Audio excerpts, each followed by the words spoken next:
Setzen Sie sich doch. Ja. Ach so.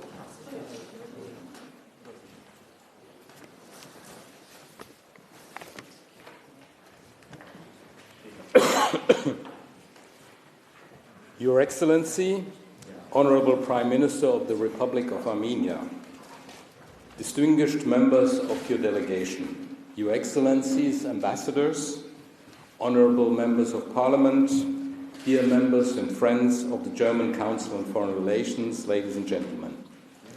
It's a great pleasure to welcome you all here and in front of your screens for an exciting evening with the Prime Minister of the Republic of Armenia on Armenia's perspective on security and stability in the South Caucasus. Thank you, Mr. Prime Minister, for making time in your busy schedule to be with us tonight. We feel very honored that you chose DGAP for your public appearance during your stay in Germany. We are very aware of Armenia's accomplishments during your tenure as Prime Minister since May 2018. Your leadership in the 2018 Armenian Revolution is very vivid. You had to steer your country through a difficult 2020 war on Nagorno-Karabakh, which resulted in significant human, material and territorial losses for Armenia. Your visit to Germany, Mr. Prime Minister, comes at a crucial moment.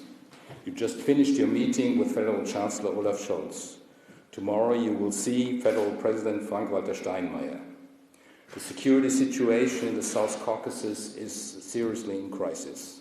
The future of the region is seriously undermined by Russia's war against Ukraine. The blockade of the Lachin corridor by so-called Azeri ecological activists in and around Nagorno-Karabakh causes a lot of humanitarian concerns. Talks with Azerbaijan about a lasting peace are not advancing as they should. For 30 years, Armenia has been in conflict with neighboring Azerbaijan about Nagorno-Karabakh. Under a ceasefire agreement brokered by Moscow, Armenia had to cede occupied territories to Azerbaijan in September 2022, several military clashes surrounding the disputed territories brought the region dangerously close to war once again. Since Turkey's role and political reach have increased and Russia's influence has diminished, Armenia is working towards a prudent normalization of the relations with that country. The evolution on the ground has been a wake-up call for Europe. A greater commitment to the region's affairs is required. The EU is getting more active again. The creation of a civil monitoring mission to Armenian territory, which has so far done a pretty good job, is a good step into the right direction, but it's not all. We're now looking forward with great interest to the keynote address to be presented by you, Mr. Prime Minister, in a minute. The speech will be followed by a panel discussion with Dr. Stefan Meister, head of DGAP's Center for Order and Governance in Eastern Europe, Russia and Central Asia, and Silvia Stöber, a freelance reporter and an expert specialized in Eastern Europe, as well as in foreign and security policy. Before joining DGAP, Stefan was director of the Heinrich Böll Foundation's South Caucasus office. As always, Stefan, we very much appreciate your participation. Since 2007, Silvia Stöber regularly reports from the South Caucasus. Amongst others, she writes for Tagesschau.de and the Tagesspiegel newspaper. A very much warm welcome to you here today, Silvia Stöber. Today's panel is chaired by Guntram Wolf. Since August 2022, Dr. Wolf is director and CEO of DGAP. Before joining DGAP, he was a director of Bruegel in Brussels until June 2022. His think tank on economic policy in Europe was very successful and advanced the debate on Europe, as he does here. In addition, he teaches at the Solvay School of Economics and Management of the Université Libre de Bruxelles. A warm welcome to you all as well. Guntram, thank you for moderating the panel tonight. After the panel discussion, the floor will be open for questions from our guests. If you're participating digitally, please use the chat function of the Zoom meeting to put forward your questions. We will try to address and answer all of them. A small reception will take place directly after the event. A big thanks goes out to the Armenian embassy for providing the wine for that occasion. We're looking forward to that as well. Let me use this opportunity to thank you, Mr. Ambassador, and your staff at the Armenian Embassy in Berlin for the excellent cooperation in the preparation of this event. I also want to thank Yulia Loeva and her team, event team, as well as Wiebke Evering and her collaborators in the communications team for their enthusiastic efforts to make this event happening. I wish you all a most interesting and informative evening. Without further ado now, Mr. Prime Minister, the floor is yours. Thank you very much for being here.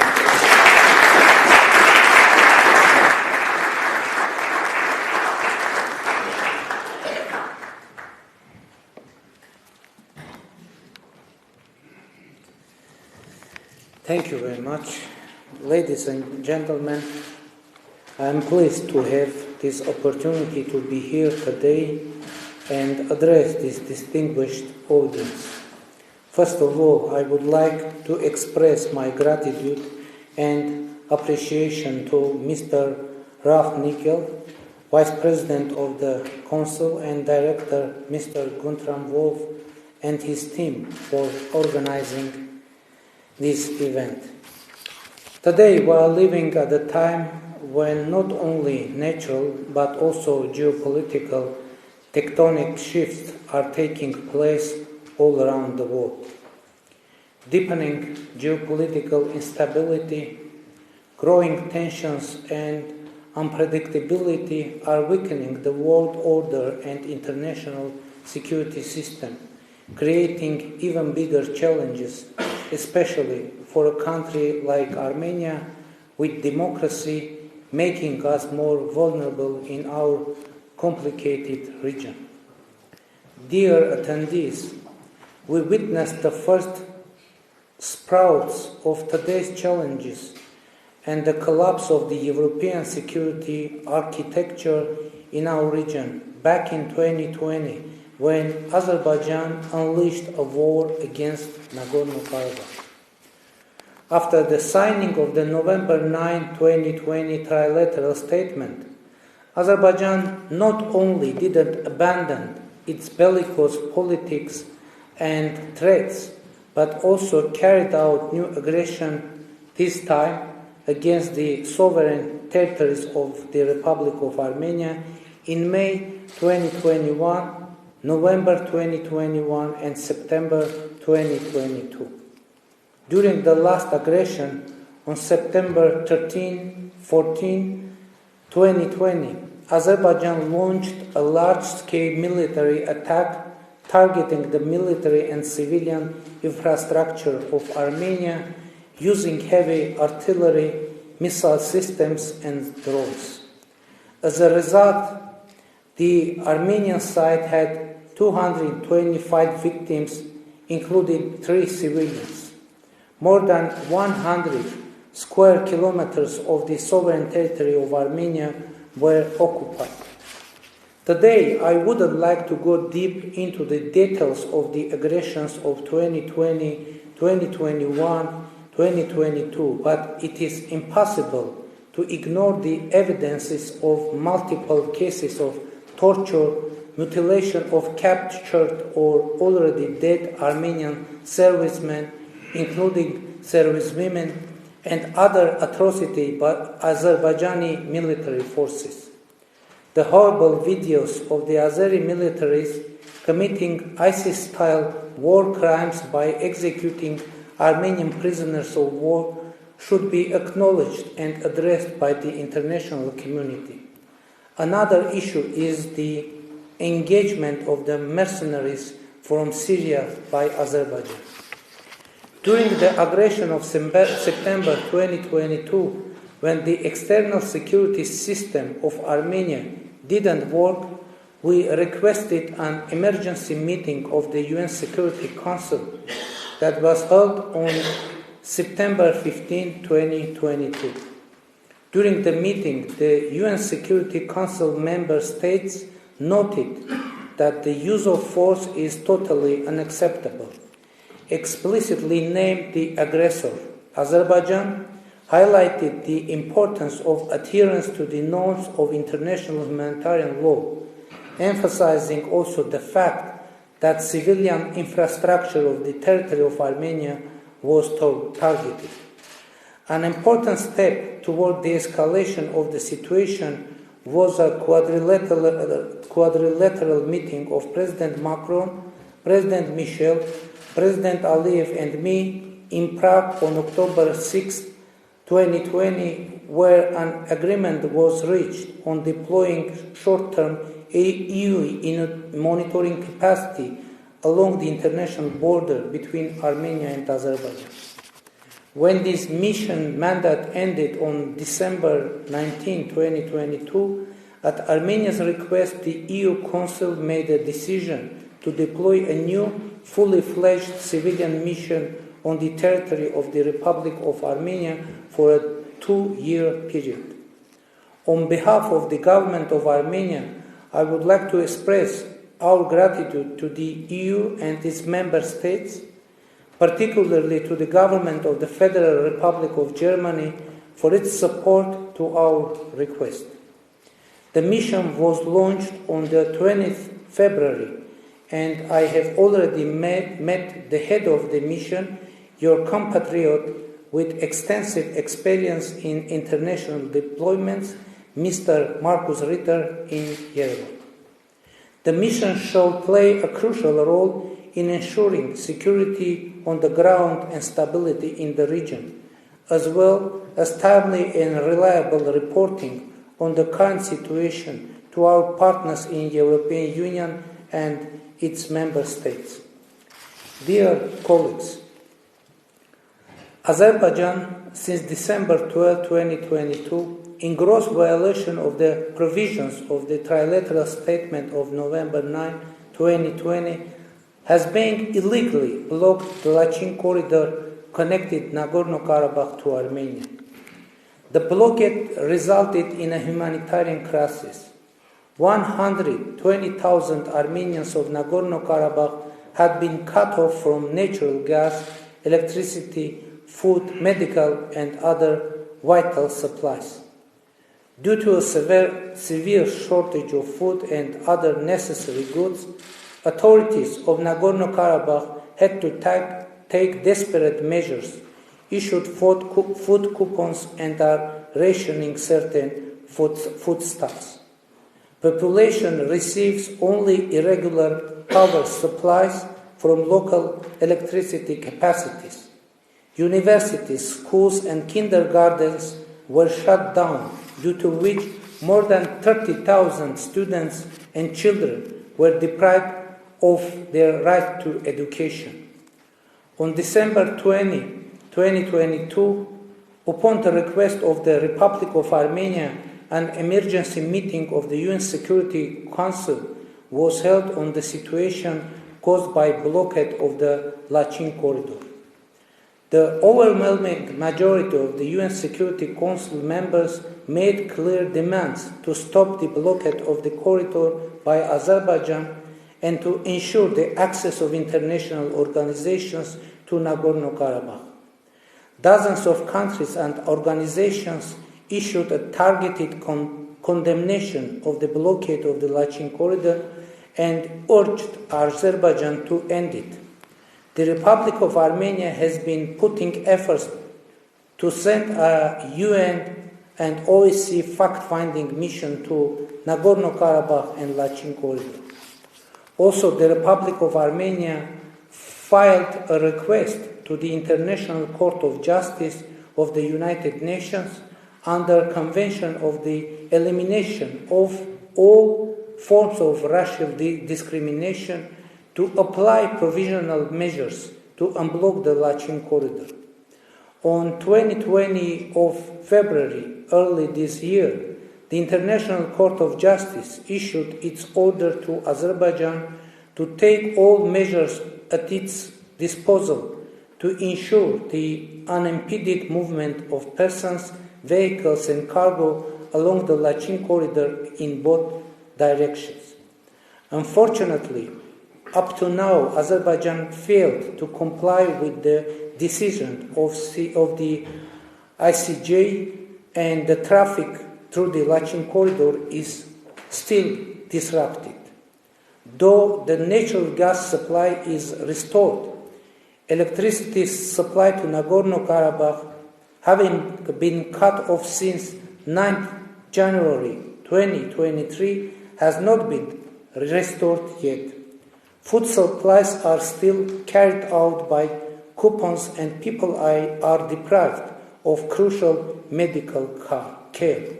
Only Red Cross and Russian peacekeepers are able to deliver limited amount of food and necessary life-saving goods to Nagorno-Karabakh and transport people with healthcare emergency needs to Armenian hospitals. Growing aggressiveness of Azerbaijan toward Nagorno-Karabakh makes clear the intentions of Azerbaijan to carry out an ethnic cleansing of Armenians in Nagorno-Karabakh. Recently, President Aliyev of Azerbaijan declared that Lachin corridor is open for those Armenians who want to leave Karabakh. That means that Lachin corridor is closed for those Armenians who live in Nagorno-Karabakh. Dear participants, despite the above mentioned, the government of Armenia has shown the political will and has been taking decisive steps to open a new era of peace and stability in South Caucasus, and has been engaged constructively in the Armenian-Azerbaijan negotiation. The Armenia-Azerbaijan negotiation process is going on in the following three main tracks: agreement on the normalization of relations between Armenia and Azerbaijan, unblocking of transport communications and economic links in the region, and border demarcations and security. Armenia agreed to separate from the Armenia-Azerbaijan process the settlement of Nagorno-Karabakh issue, with the logic that a mechanism of discussions between Stepanakert and Baku will be formed. It is essential for Armenia to establish a guarantee mechanism addressing the issues of security and rights of the Armenians of Nagorno-Karabakh, which will have international visibility and involvement.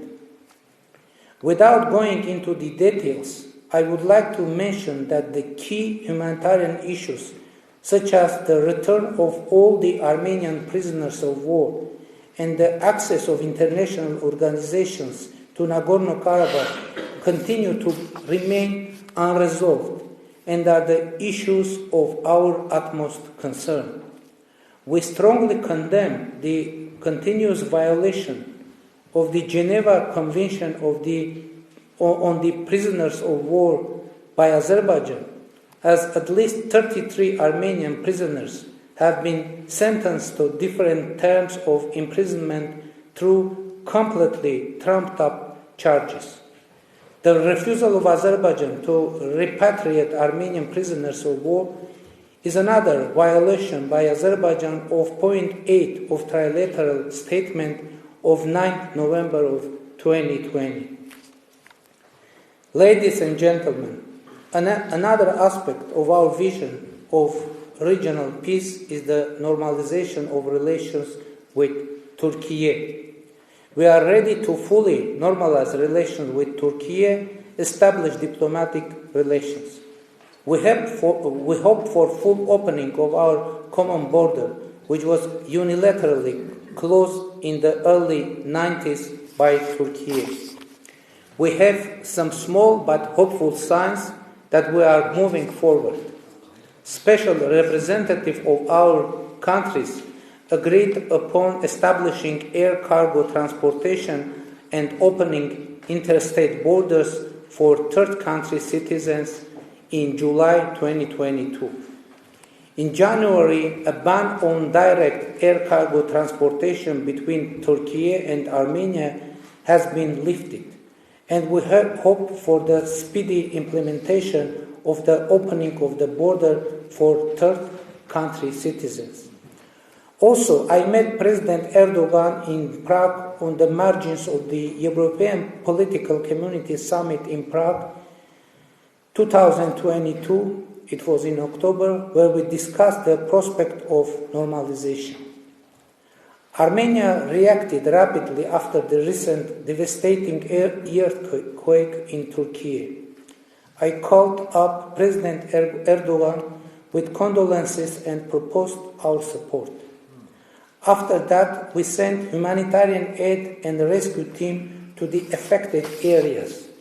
It is very important to state that 2 convoys of humanitarian aid entered into Turkey through the border bridge, which had been closed for 30 years. Our rescue team returned to Armenia through that bridge as well.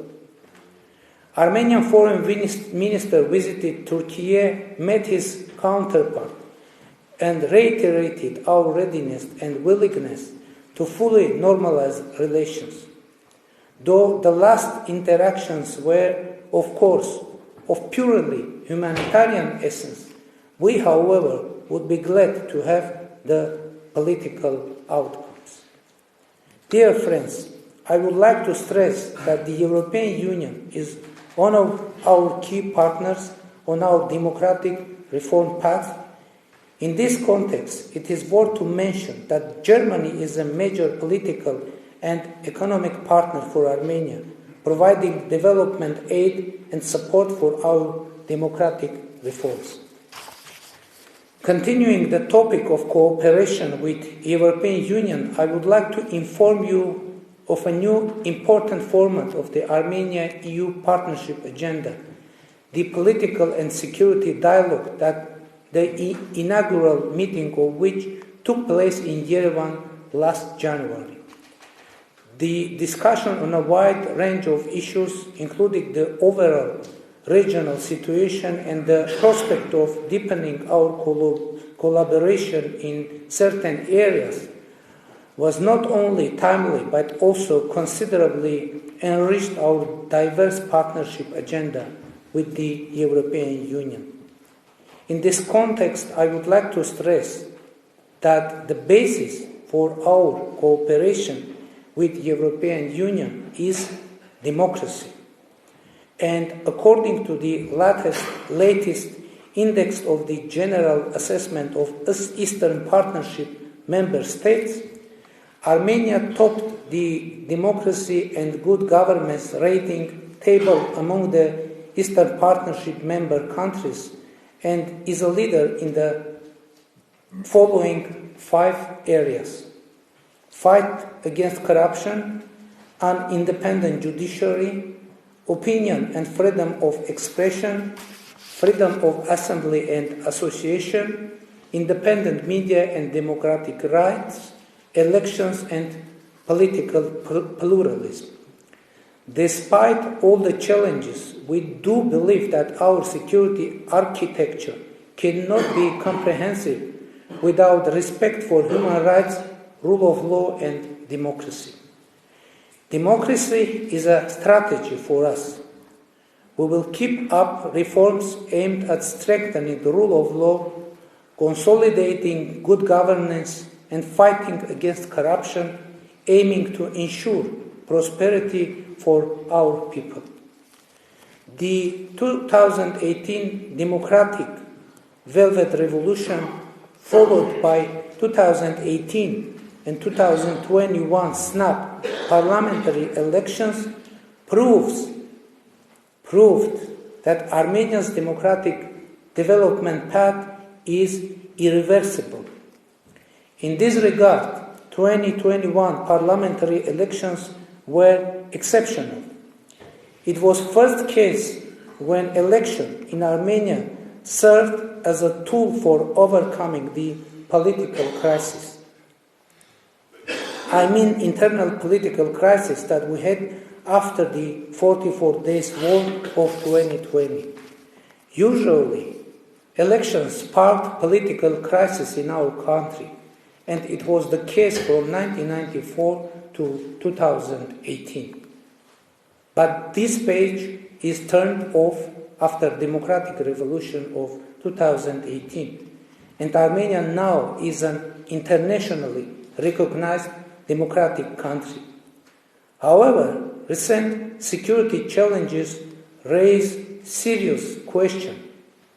The following question: whether democracy can provide security, whether Armenian democracy is able to provide security.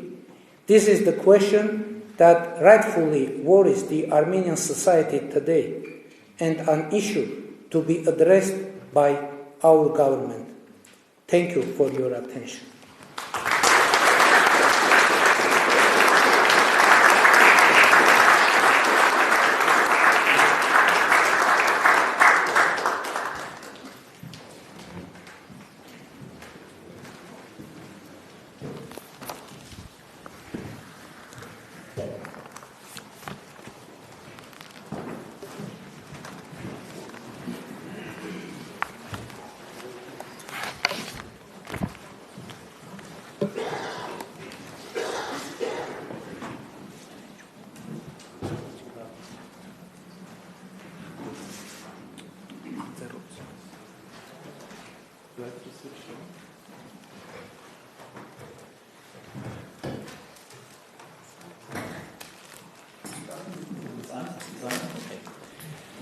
Good. So thank you so much, Prime Minister, for your speech and the clear exposition of where you stand and where your country currently stands. We now have time for first two comments and reactions to your speech. And then, of course, we want to give you a chance to, again, react to the reactions and also, of course, get our distinguished audience into the conversation. And so then really get your questions and remarks to the Prime Minister. I want to start with Dr. Meister, our expert on the region. Stefan, over to you for first reactions. Thank you, Mr. Looking. It's a great pleasure for us to have you here, and I think it's really important also that you are in Berlin, and that there is this interest also from the German side on the situation in the South Caucasus, and especially between Armenia and Azerbaijan. I just want to pick up one I think key word you have said, and then I'm just drawing a little bit broader picture. I think it was rather a question about democracy. If democracy is making the country more vulnerable, and we know it's spoken also from the opposition, democracy versus security, which I think is really is a wrong approach, and I think it is only democracy which makes, in my opinion, Armenia stronger. It is the civil society which is the backbone also of the very functioning of the country. So I think I know it's a very difficult situation, but I deeply believe that democracy and also your re-election after the war shows what the society wants. I just wanted to make this point in the beginning. I just want to draw a little bit broader picture, because I think this is also important to link what you have said and with the German audience. If we look to the current situation in the South Caucasus, we have two main events that have changed the security and geopolitical balance in the South Caucasus. And this is first of all the 2020 second Nagorno-Karabakh war, and the second, the Russian invasion in Ukraine. I think they really have changed the security balance in the region. If you look into the second Nagorno-Karabakh war, I think it's one of the most underestimated wars in Europe, which we had in the last 10 years and the last decade. I think military experts watching very much this war, but I think it is a crucial war also in shaping not only the situation between Armenia and Azerbaijan, but changing the entire region. And I think that this is of crucial importance also for Europe, for the European Union in terms of security, transit, but also in terms of the order. And this war has also strengthened Russia's role in the region. Then we have the large-scale invasion in Ukraine, which has weakened Russia's role, because Russia is now much more busy in Ukraine. and it's shifting its interests. I think that's also important. Russia has a bigger interest engaging with Azerbaijan and with Turkey in circumventing sanctions, and Turkey plays here a key role, and also with the North-South corridor to Iran and the Middle East. And I think that is shaping also, or changing the Russian position here. And I think what we see in the South Caucasus is that there is no regional security order in the South Caucasus. And there are no Russian security guarantees anymore. But Russia has really, has always its own interest. But I think, especially for Armenia, this situation is very, very difficult because it's very vulnerable, and it is at the moment in a very weak position. And I think that's also why it is so important that international actors are coming more in, and we have an internationalization also of the conflict in the region. And I think we have to admit that it is not anymore about only about Karabakh, Nagorno-Karabakh, but it is also about the sovereignty of the Armenian state. I think this is a big shift we have seen in the last years. And we also see that the regional order is reshaped and Turkey's role is increasing. I think the positive development with the war in Ukraine or against Ukraine is that for the first time EU is playing a much bigger role in regional security, provided a facilitation platform between Armenia and Azerbaijan, and has deployed also now a monitoring mission. I think the Prime Minister has mentioned this, and I think this has a de-escalating effect. So at the same time, connectivity seems to be the solution for everything. So the new buzzword for the South Caucasus is connectivity. But I think this needs to be filled with politics and concrete steps. And I think what we see, especially in the case of Armenia and Azerbaijan, is a weaponization of infrastructure and corridors. Yeah, the corridorization also of politics, the securitization of everything, and I think enlarging and also the so-called Sanksur corridors are examples for this, that connectivity is not only positive, but it can be also weaponized by actors. And Armenia does not benefit from these corridors at the moment. It makes it more vulnerable. So, just to sum up here, the EU needs to become more than just a facilitator. I think it needs to become a negotiator. It needs to take ownership also for peace in the region. It needs to become a peace actor, and it needs more international presence in this region. I think, and I see this moment also as an opportunity for peace and for real agreement. And I think this is also one part of this is a democratic elected government in Armenia, which is willing also to make much more compromises than it was before. And just the last point, I think also the agreement between Armenia and Turkey is really possible now. I think that's really another opportunity we can see, and therefore I'm more optimistic with all this very difficult situation in which the region and this conflict at the moment. Thank you so much, Stefan, and please allow me one follow-up question before I go to our next panelist, which is really about your last point, more engagement of the EU.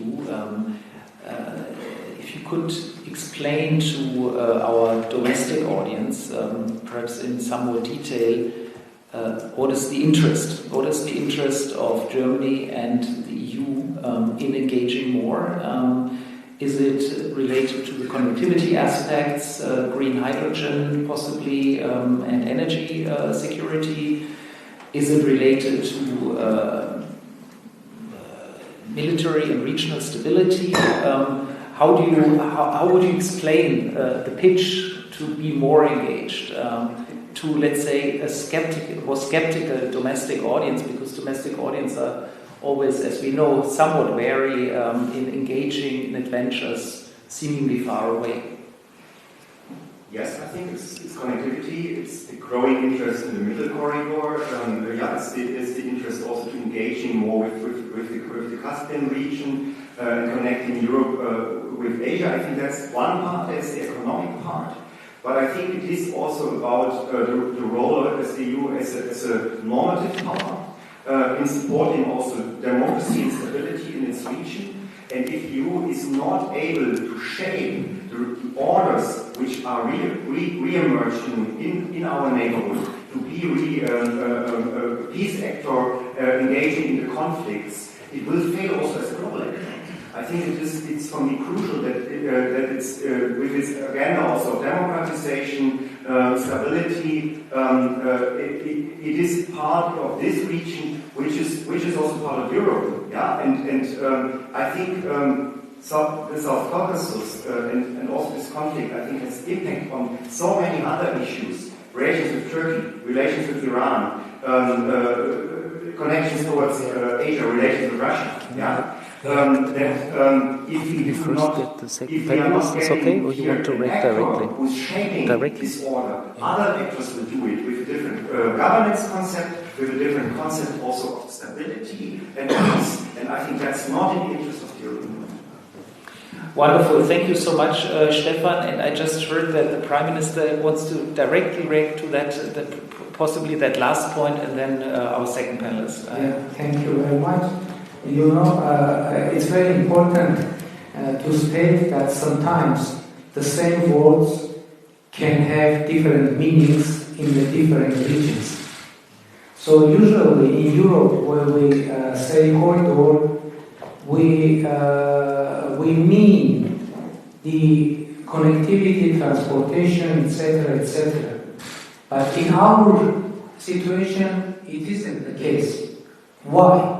Because of the trilateral statement of the 9th November of 2020.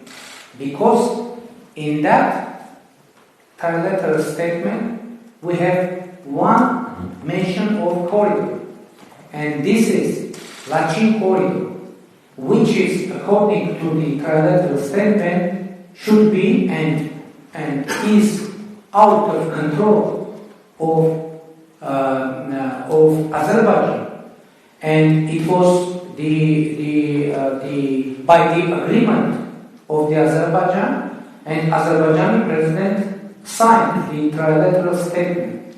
So in the same statement we have an article on connectivity, which is about the regional connectivity, regional economic and transportation routes, etc., etc.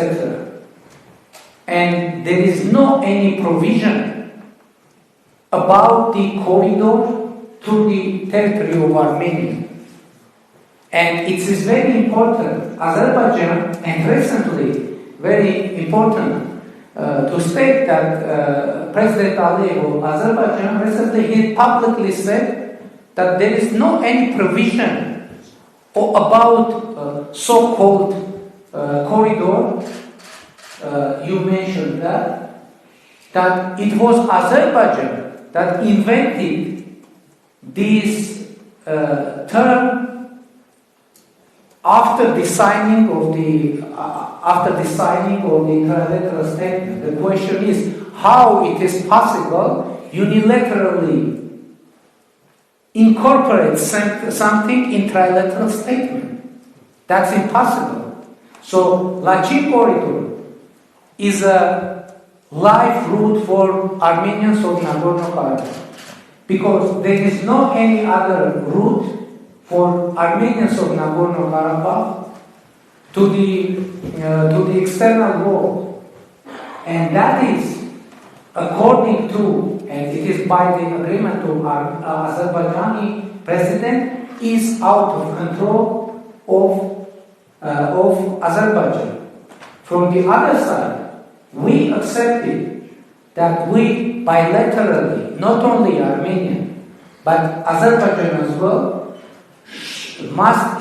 should open all economic and communication routes.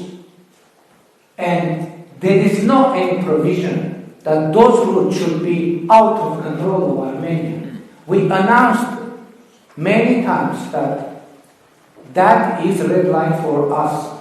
But from the other side, we are ready. And there is no any exaggeration. Even tomorrow, Even today evening, Armenia is ready to open all communications. And by the way, in the Brussels, we had a trilateral meeting. It happened in 14 December. And there was concrete agreement that now we agreed trilaterally to restore, to rebuild the railway to the south of Armenia, between Azerbaijan, Armenia, and further it can go to the Turkey, to Iran, to Russia. It was agreed. It was announced. And there was very important nuance, and according the agreement included the agreement that railways should operate under the legislation of those countries through which they pass through. But unfortunately, after that, 1 week after that, Azerbaijan refused to sign what was already agreed in presence of the President of the European Council, Charles Michel. So, what is the nuance? Saying Zangezur corridor, that means to support the territorial claims of Azerbaijan against Armenia. And it is, I would ask you to consider this factor, that the same word can have different meanings in the different regions, in the different political circumstances. So that was my reaction. Yeah, thank you so much. Very clear. Silvia Stöber, you wrote extensively on the region. You're an expert on the region. We look forward to your comments. Thank you very much. Just would like to give a few comments on aspects you spoke about, and just to go a little deeper. The government of Armenia faces enormous challenges at home and on its borders. In the midst of this complex situation, it's a good sign that the normalization of the relation between Armenia and Turkey is progressing gradually. The start of the cargo flights is possible since the beginning of this year, as Mr. Phashina said, and the next step is the opening of the borders, border crossings initially for citizens from third countries. The Armenian aid convoy for the victims of the earthquake in Turkey was, beyond the humanitarian gesture, an important political signal that rapprochement is possible. And at best, this rapprochement could help to create a solution for further links in the South Caucasus. Of this, the most difficult is probably the transportation link between the Azerbaijani exclave of Nakhchivan across Armenian territory to Azerbaijan, which you spoke about. The interests of Turkey and Iran are also affected here, as Russia insists on the peace agreement of 2020, which provides for Russian checkpoints along those routes. It is thanks to international pressure from all sides that Azerbaijan has far not been able to use military force to push through the constructions of this so-called Zangezur corridor, as it is named by Azerbaijan. Sorry, I will only speak about transportation links. That's okay. The deployment of this EU short-term observer mission from October to December to Armenia's border region with Azerbaijan obviously contributed to help to not have military aggression at this border. At least there were no more military clashes on the border during this period until the end of December. In this respect, there is hope that the now established long-term mission with 100 staff can contribute to a stable situation in this region. Domestically, too, the challenges for the Armenian government are high. After the peaceful transition of power in 2018, led by Mr. Phashinian, society remained polarized. The former leadership continued to try to assert its interests through the media and the judiciary. However, it did not succeed in getting population behind to such an extent that it managed to return to power. The challenge remains to establish the judiciary, law enforcement agencies, and others as politically independent institutions, to fight corruption and to strengthen the social systems. In this regard, Prime Minister Phashinyan's government has already undertaken some reforms. The economic upswing in the past year could help to continue this process.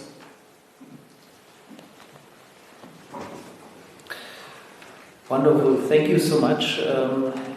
Perhaps you want to react to, I saw that you reacted to one point already. Perhaps you can do that with the microphone so that we have that discussion. And then I want to invite, of course, our audience to react, to ask questions.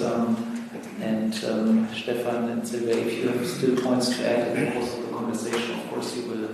Please, the questions are addressed to all three panelists. Please, Prime Minister. I would like to touch upon the issue of democracy in Armenia. And I would like to stress that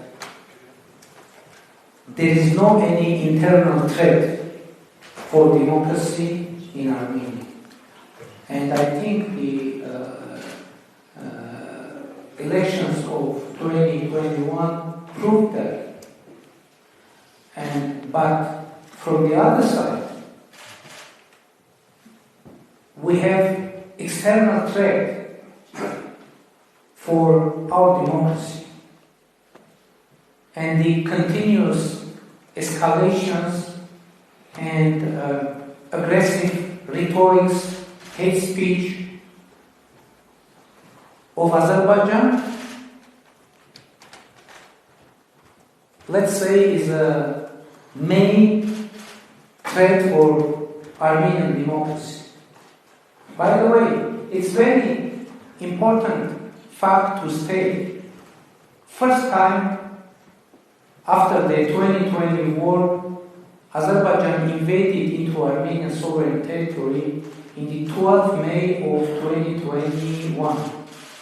And it was 2 days after I resigned as a Prime Minister and snap parliamentary elections were underway. So it was constitutional process after the resignation of Prime Minister. If new Prime Minister wouldn't elect it, that means snap parliamentary election. And when we declared we are going to have snap parliamentary elections, 2 days after that, Azerbaijan invaded into Armenian territory.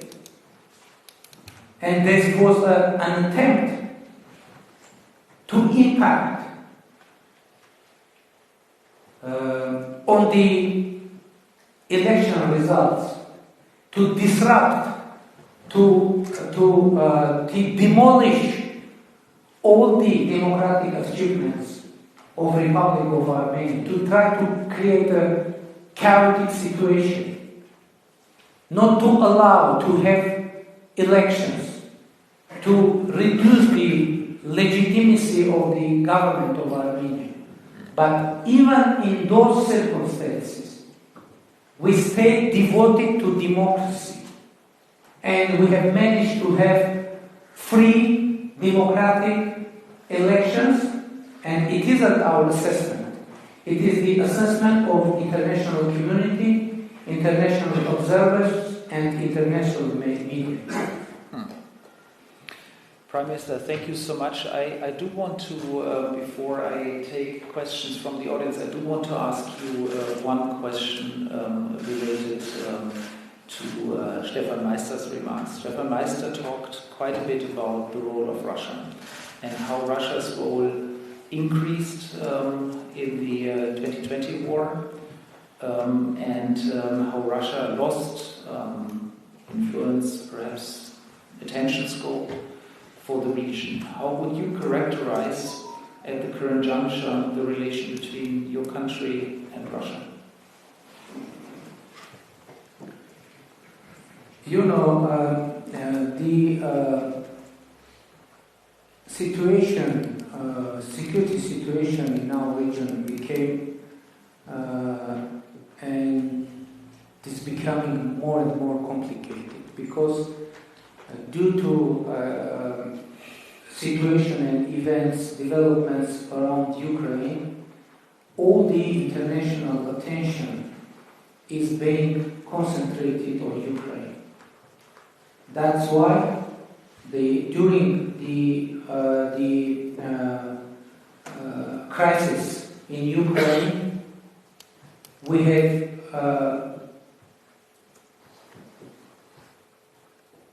most dangerous crises in Nagorno-Karabakh and in the territorial integrity of Armenia.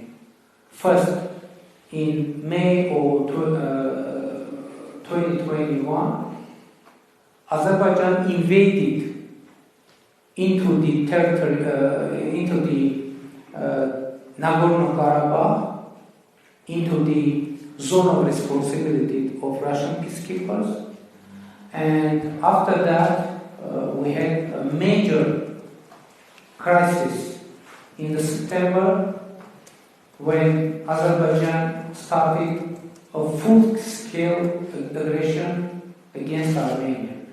And there are many factors for that development, but most important factor that the attention of all the international community is concentrated on Ukraine, and that creates more space for instability in our region. Wonderful, thank you. So I have a question there, gentleman there, then the lady there in the back, and a third question over there. And we take always 3, but we have time to go several rounds, please. And please always quickly introduce yourself.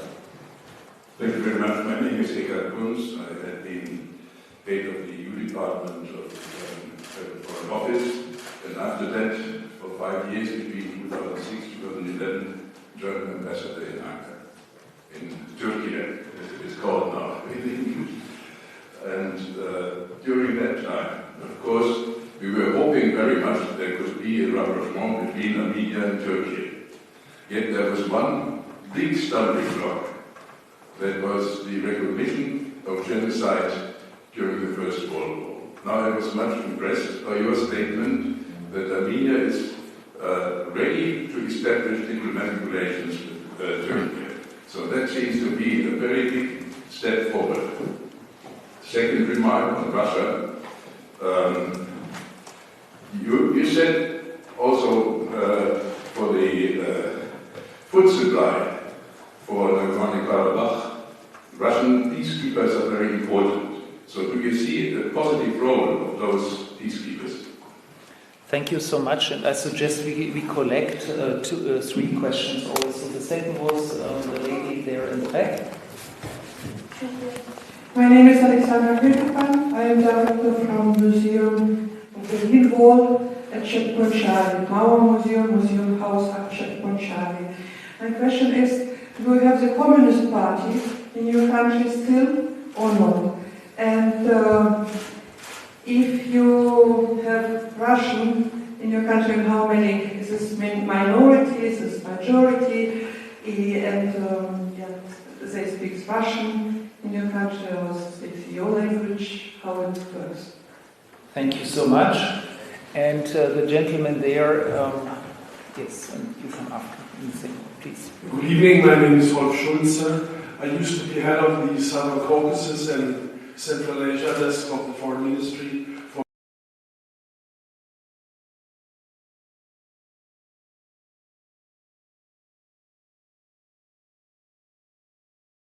the development Armenia is taking in recent years. If I may, I would like to comment very briefly on what Dr. Meister said.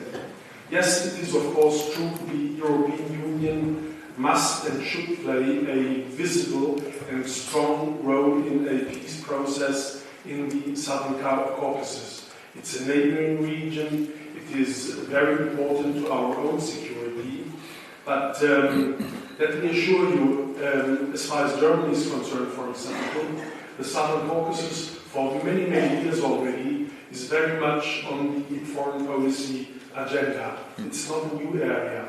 If you look at the archives, there have been multiple or even countless European or German or joint peace initiatives and proposals. The European Union, over a decade ago, we nominated a high-ranking diplomat in Brussels, a special representative for the Southern Caucasus. To give only one more example, France, Your Excellency, you mentioned the important role France is playing. France has a double head as a nation, but also as a European Union member.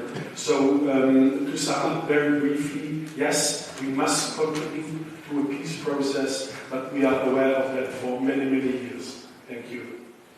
Thank you so much. Prime Minister, perhaps you want to react to those three questions, and I look at my panelists, you raise your hands when you want to get in. Okay. About the Russians in Armenia, we have, of course, a Russian minority in our country, but we have not, I'm not sure even if we have, yes, we have registered Communist Party, but they aren't active. Maybe I don't want to comment because they would react as an oppositional party. That yes, we have, but we have no in the parliament.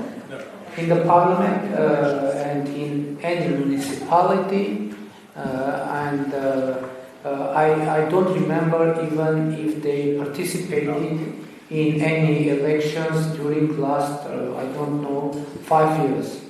By the way, now we have more Russian in our country because many people, especially from the IT sector, they relocated into Armenia, and I think that's because of some technical issues. Because usually they receive salaries from Western companies and through the MasterCard, Visa card, and international money system. And after the sanctions, maybe they aren't able to receive salaries, so they decided to relocate in Armenia. Maybe they like our country, and to be honest, we are glad for their presence because it makes some additional economic activities in our country.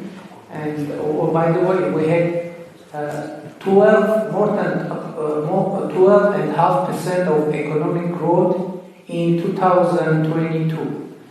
Not totally, but partially. It is Russian immigrants. Yeah, because of the activities of Russian immigrants. And by the way, I would like to say something not directly connected to your question, but it's connected with our regional situation, because the representatives of Azerbaijan very frequently now mention that Armenia is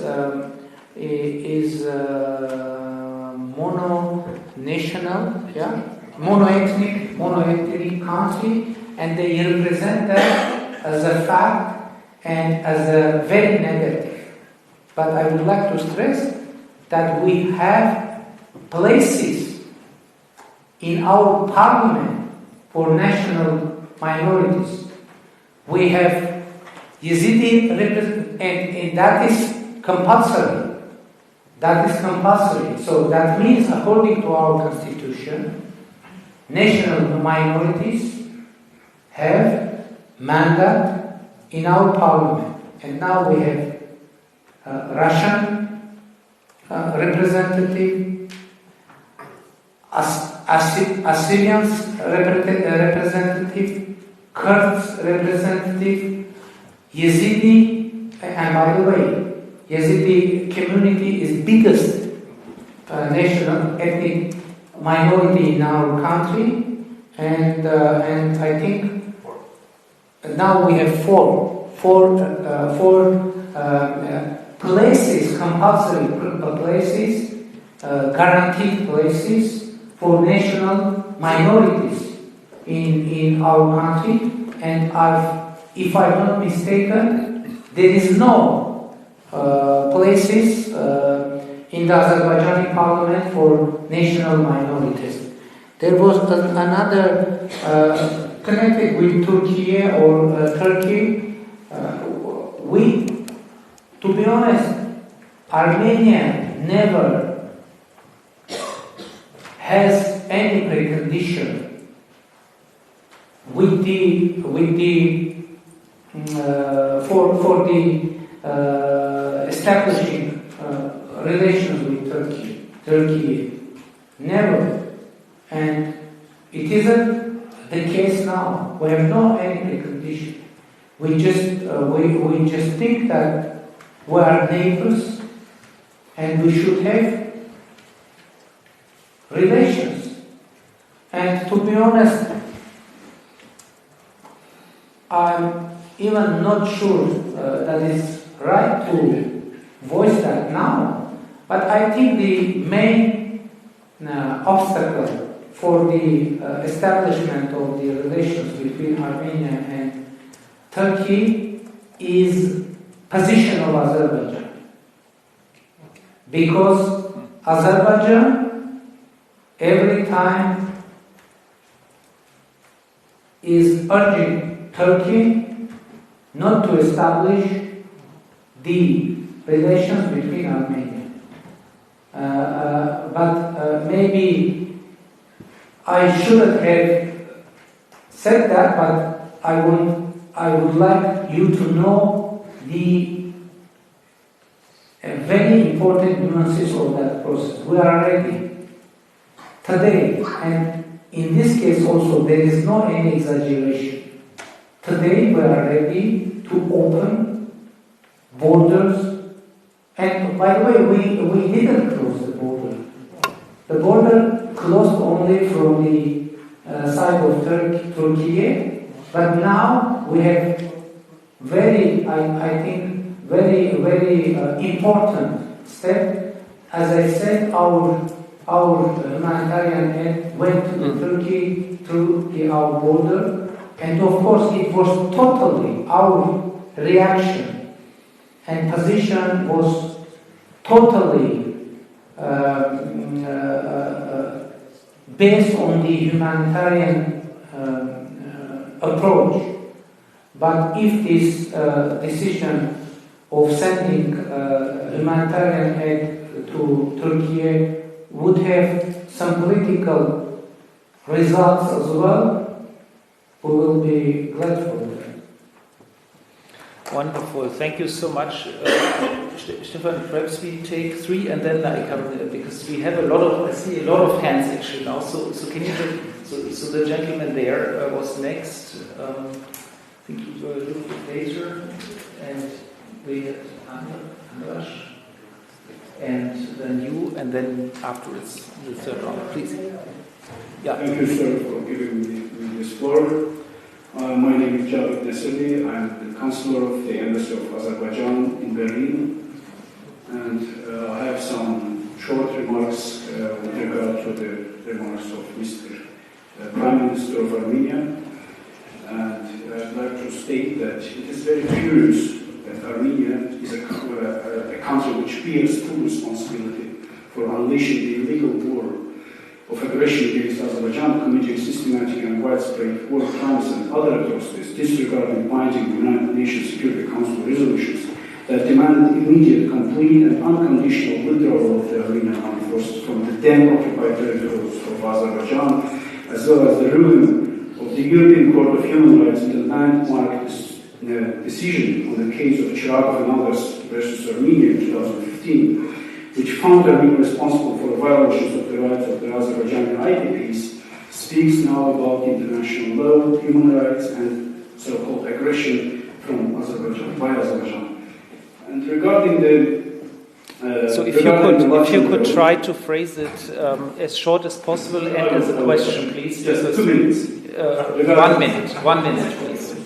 Regarding Latin Road, under the statement of 10 November 2020, the road cannot be used for military purposes or for trafficking of natural resources and other forms of wealth that Armenia and its legal entities have been unlawfully exploiting in the territories of Azerbaijan for its own economic growth gain. And last and not least, now we have a unique opportunity, unique chance for the both sides, for our both countries, to achieve peace finally. And the peace can only be achieved on the basis of mutual recognition of territorial integrity, mutual respect and confirmation of absence of any territorial claims against each other. It is paramount important that Armenia renounces all territorial claims and recognizes Karabakh as part of Azerbaijan. And my question is if Armenia ready to recognize our territorial integrity with Karabakh as part of Azerbaijan. Thank you very much. Thank you so much. So we had the second question was Andras Raksh, senior fellow at the Good evening. Thank you, sir. My name is Andras Raksh, senior fellow here at DGAP, specialist from Russia. I'd like to have one short question to His Excellency. The 9th of November 2020 ceasefire agreement prescribes that the mandate of the Russian peacekeeping mission is for 5 years, and the mandate gets extended if none of the sides opposes it. My question is, what happens if Azerbaijan decides not to extend the mandate of the peacekeeping mission? Thank you, sir. Thank you so much. And the third question here. Take the microphone. Thank you very much. My name is Emin Milli. I'm chairman of Restart Initiative, and I'm from Azerbaijan. My question is this, Mr. Prime Minister. There is always, when you speak at the panel with Mr. Aliyev, or when there is always Azerbaijani and Armenians in the room, or online, there is always negative and this hate speech. And we as initiative, we bring together Armenian and Azerbaijani experts together with Heritage School, also in Berlin and Tbilisi, to discuss very specifically what can Azerbaijan and Armenia gain if this peace agreement will be signed. In transport, in trade, in water management, in other very specific areas, in energy, which will affect lives of everyone in Armenia and Azerbaijan. And during one of these events, Aram Arjanyan, UN expert from Yerevan, actually one of his interviews offered to me, he said that if Azerbaijan and Armenia sign this peace agreement, there will be, let's say, this full diesel which Armenia buys through Europe, through Russia, will come from Azerbaijan. It will affect immensely, like, the prices in Armenia, and it will also decrease, all other prices in Armenia. And for me, it was shocking that nobody talks about it, neither in Armenia nor in Azerbaijan. Like, nobody is discussing what this peace can give us. So my question was, are you discussing this with Aliyev, and why do you think there is always this negative narrative that dominate this media and public space between Azerbaijan and Armenia? Thank you. Thank you so much. I think that is a rich set of questions. Yeah, thank you very much. Let's to react to the first point of the representative of the consulate of Azerbaijan. In a written way, a paragraph. Let me mention that the International Court of Justice recently, in 22 February, rejected Azerbaijan's request made in the parallel proceeding which Azerbaijan brought against Armenia regarding the claims of the alleged mine planting. International Court of Justice rejected the claims of Azerbaijan that Armenia or Nagorno-Karabakh use the Lachin corridor for military purposes. So, I think I don't need to react because International Court of Justice reacted already. As far as the recognition of the territorial integrity bilaterally is concerned, it is already agreed in the Prague during as an outcome of quadrilateral meeting, and there is a provision on that document agreed in Prague that Azerbaijan and Armenia recognize each other territorial integrity and agree that the delimitation process should be based on the Almaty Declaration of 1991. This is the declaration of the establishment of Commonwealth of International States. And what says that declaration? That administrative borders between the former Soviet republics become state borders. And according to the Prague Agreement, the delimitation process should be based on these principles. But if I'm not mistaken, 10 days after that, President Aliyev of Azerbaijan declared that the delimitation process between Armenia and Azerbaijan should be based on the historical maps. What does it mean, historical maps? We have already agreed that we recognize each other territorial integrity based on that declaration. Moreover, recently, President of Azerbaijan introduced a new initiative called Western Azerbaijan. Do you know what does it mean? That there is no territory. Armenia has no sovereign territory. The whole territory of Republic of Armenia is Western Azerbaijan. Parallelly, saying that we are willing to peace, etc., etc., etc. You know, it's very weird situation. And that is the main problem. That is the main problem on our relations. We agreed on the 9th November trilateral statement. We signed.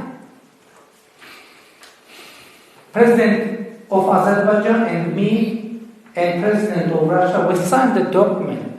We reached that agreement. It was a very heavy decision for me, for Armenia. But there is a provision that all prisoners of war, detainees and hostages should be returned should be repatriated. Until now, we have 33 prisoners of war.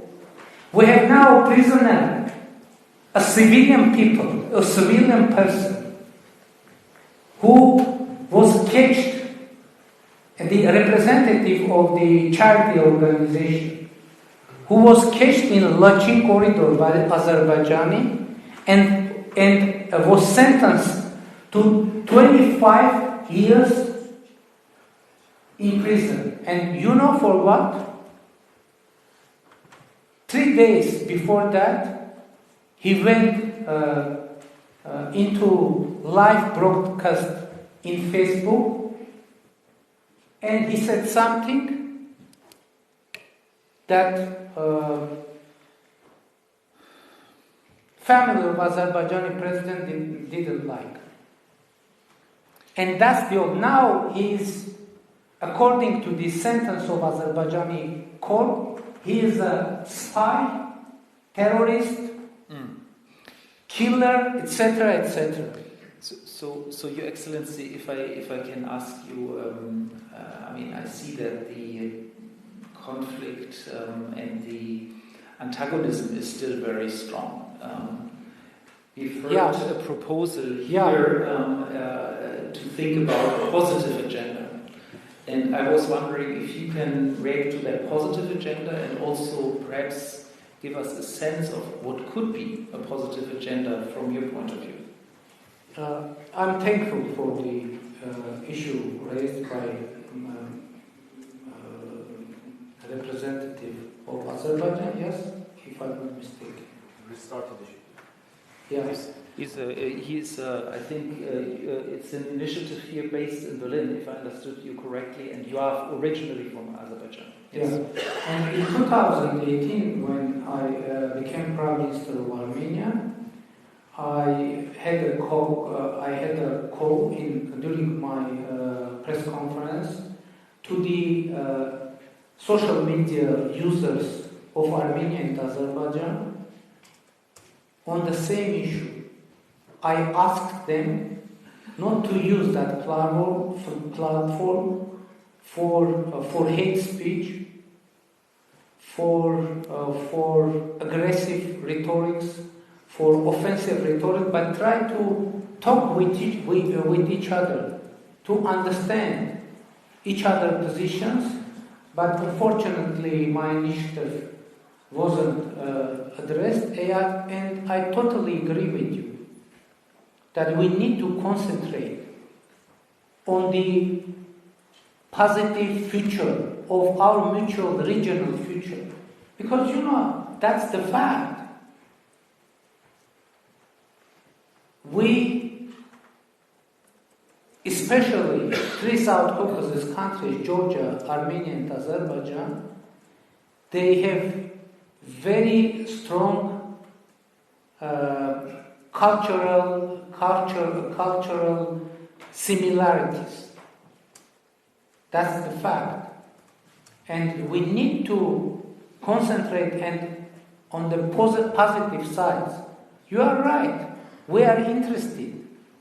And that's true that maybe Armenia more interested in the opening of regional communications. And that's why Azerbaijan is trying to, to sell it to Armenia as expensive as it's possible. But we are ready. And by the way, I was criticized in Armenia. Many people in Armenia consider me pro-Azerbaijani. And they criticize me for being pro-Azerbaijani, pro-Turkish, etc., etc. And I totally agree with you that we need to concentrate on positive possibilities of peace and cooperation. And the peace agenda is my obligation. Okay. And police. And I would like to have some support from Azerbaijani society as well. Okay, thank you so much. I do want to get a reaction from our two panelists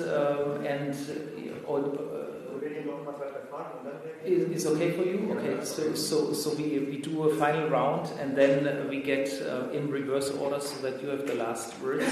So I have the gentleman there.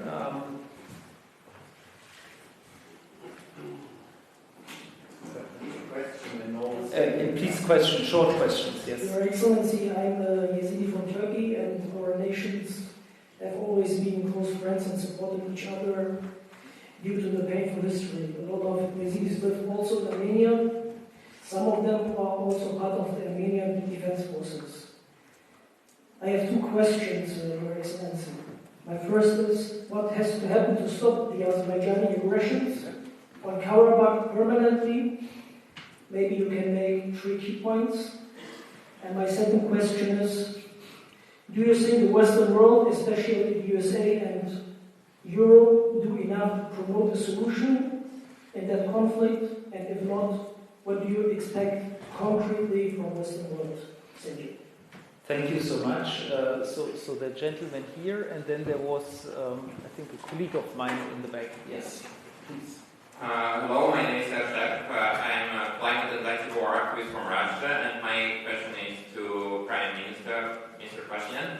And I want to ask you, for my experience, it's not always effective to have negotiations with dictators. And so, do we have a plan B if the blockade of Warsaw continues? Are you discussing any pressure mechanism against Azerbaijani dictator with European colleagues? Do we have any plans for that? Thank you, and if you can pass the mic, yes. My name is Anastasia Bolshman. I work in the Guardian. The Prime Minister, I have a question to you. I have a question about the assessment of your relationship and the participation at the CSTO. Because you just recently announced that CSTO will not hold its joint exercises in Armenia this year. And I was wondering, how do you now balance with getting a new mission, a CSTP mission from the EU, and participation in the CSTO? How do you see also the changing relationships with the CSTO partners in Russia in this context? Thank you. Thank you so much. And I do want to read the 2 questions from the chat. One is on the role of Iran and in Israel in the Karabakh conflict. So if you can say a word on that. And the last one by Maria Musla, I think, is quite related to what we already heard here. It's about what concrete steps do you expect or do you hope to get from the EU and perhaps also the US in order to peacefully resolve the conflict. And before I give you the floor, I do want to give Stefan Meister and Silvia Stöber the chance to also react to any point you would want to take up. So, Silvia, why don't you start, please? Thank you. When we speak about diplomatic solutions and connectivity in the South Caucasus, there's still one thing missing, and this is connections between people. And this is a thing that has not been addressed enough during the last years, and when there was this talks, EUC and so on. But this is really important, and when we imagine that one day there will be a train going from one side to the other side, then people will finally meet. And what will happen then? This is the big question. And I have some good experiences. We did some training with people from all 3 countries of South Caucasus for journalists, and they were really good experiences. They really want to talk with each other. They really have topics they can talk about. And so, if this would start and people came together, I'm optimistic that it could have a different solution. Stefan? I just want to react again to this question of Germany's role.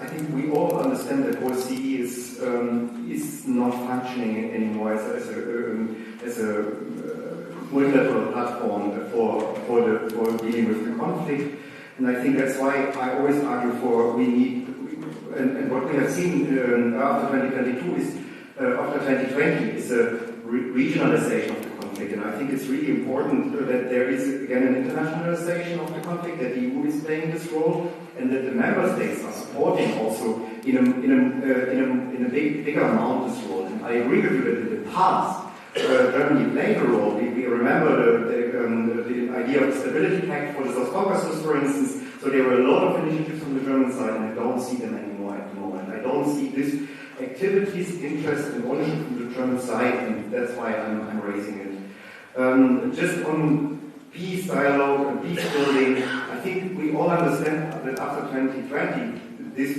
was in the crisis. And I have good context with a lot of peace builders who were working on Karabakh since many years, and they were deeply frustrated. So I think really this connection with societies, real connection with societies, no closed shops, experts, just meetings, but really this exchange, I think that needs to be somehow reanimated. And I rather believe here also in a new generation, which might think also differently. So I see these people in both countries, but I also understand that big politics is not always supportive for it. Prime Minister, please. I will try to concentrate on positive narrative in the final part of our meeting. What I expect from the international community, first of all, make it clear that any provocation in our region, it doesn't matter, by Armenia or by Azerbaijan, would meet a very harsh reaction of international community, and it is very important to keep stability. I said no matter by Armenia or Azerbaijan, because now we have observers in region, and now there is no need for European Union to ask decide who started. Now you have your own source of information. And in general, I would like to say that our political team, parliamentary majority, took the responsibility for peace agenda. And now we have a mandate for peace agenda. And now we are concentrating on addressing, on delivering that mandate. And we need for support for international community, for our for nations of our region. And we are ready to bear that responsibility until the final, comprehensive and lasting peace. And recently, I announced in our parliament that in our government that I have full determination to go and sign a peace agreement with Azerbaijan. But it shouldn't be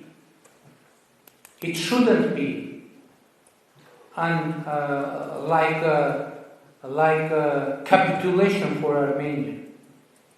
It should be real, lasting peace for our region, and I'm ready to take the responsibility and for the peace, for stability, for regional cooperation, for international cooperation. That is my final conclusion of today's discussion. Thank you. Thank you so much, Prime Minister.